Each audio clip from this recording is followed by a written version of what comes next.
Gusto niyo pa ba? Gusto niyo pa ba? Tiny bubble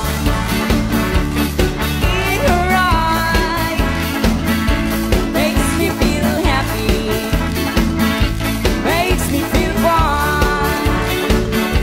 A tiny bubble